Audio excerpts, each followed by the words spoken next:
Hello, thank you for watching. Today, or if you're watching both of these in the same day, then happy Friday again. I'm going to be talking about something that I think is super important for anybody that is starting a business, and that is having a plan. There's so many quotes I can use here, such as, man plans and God laughs. So that is to be prepared for the hiccups that may happen in your plan. But if you fail to plan, you may as well plan to fail. And that is one of the most important quotes that I live by with my business. And I share with all my clients. It's in my book, it's everywhere because it is so important to have a plan. And I want to start by telling you this story. So I had a client that had an idea for a business and she decided, F it, I'm going to throw it out there to the world and I'm going to see what happens. And so she threw it out there and people loved her idea. They were like, this is amazing. I want to be part of this. I want to book you. I want to book your services. And what happened was she started getting all of this interest. She didn't have a financial system set up. She didn't have any type of way to like track the orders. And so what was happening was she took on the first couple of clients and she was like, "Oh yeah, I could totally manage this." And then all of a sudden, she was like, I can't manage this. I'm so unprepared." And so she had to pause and she had to let those clients know, "I'm so sorry I can't deliver right now, but I'm getting my business together and you are next in the queue." However, those clients forgave her. But the moral of the story is you cannot go and then get set and then get ready. You have to get ready, get set, and then go. And there's so many times that I have clients come to me that have been like dabbling with the side hustle and and playing around with their business and putting it out there to see if it's going to get any traction. And I do love that. So let me just start by saying this. If you're going to take that path, at least think through the process before you take that path. So I am a person that will jump off the cliff and build my parachute on the way down. But I'm going to say that that is somewhat project focused, right? So when I decided to launch my Foster You course, which was a 6-week course to help women lay the foundations for their business, and we met every week for 6 weeks, I built week 1 and 2 and I put it out there. Now, keep in mind, I already had a business set up. This was just a course that I was like, let's see if anybody like wants a piece of it. So I got people to sign up for it. And so while we're in week 1, I'm building week 3. And while we're in week 2, I'm building week 4. So I was building it as I was going, and it actually ended up working great. And now I have it and it's built and it can run on its own.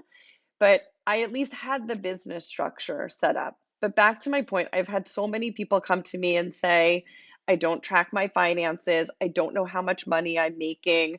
I don't keep track of my clients. I'm very bad at follow up. I don't have a CRM system. And so, first of all, I love it because then I get to help them build this foundation at this point in their business. But had they built the foundation before, maybe during year 1, like that's when you're really supposed to be building it. Like, okay, I'm going to get customers. How am I going to keep track of those customers? What system am I going to use? How am I going to bill those customers? What financial bookkeeping software do I need? So, what happens is when you get so far down the road, it's not easy to go back.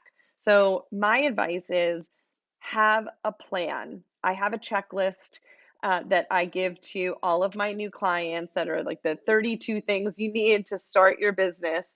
And it helps you to basically build that plan. So, how am I charging for my services? Who's my audience? How am I going to reach that audience? Where's that audience hanging out? I have all of these tools that I call the ultimate business building toolkit. And it's the toolkit you need to start your business.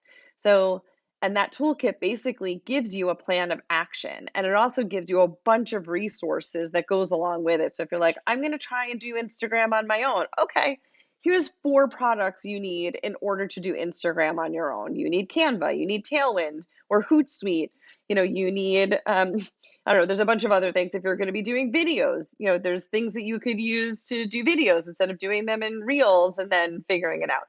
So there's a bunch of tools you need if you're going to do it on your own. So that is when I say you need a plan, that's what I mean by having a plan. So know where you want to go and have a plan on how you're going to get there.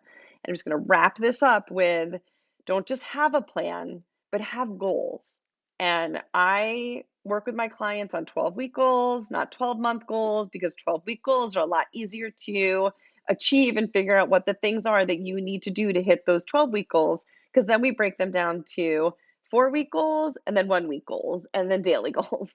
So, or daily tasks, I should say, to hit those goals. So, for instance, for me, I have a 6-month goal right now, which I normally don't do, but it's because, well, actually, it's a longer than 6 months because I'm trying to get a certain number of people into my foster women network before the end of the year. And so I had to break that down into how many do I need a day or a week or a month in order to hit that number. So when you're thinking through your goals, I want you to start with 12 weeks. I want you to start just 12 weeks out. Where do I want to be 12 weeks from now? Picture it. So I don't know where 12 weeks from now is, where we were in May, June, July, August. So by the end of summer, where do you want to be with your business? Where do you want to be with your life, right? Where do you want to be financially? And I work through all of these things with people because it's not just about your business. Like your life has to work also. If you're like, I'm taking 3 weeks off this summer, well, shit, we're going to make your goals a little bit different than if you weren't taking 3 weeks off to go travel the world over the summer and you're going to be neglecting your business. So, which would be a dream. So, good for you if that's what you're doing. If you're but you need to keep that in mind when you're setting those goals.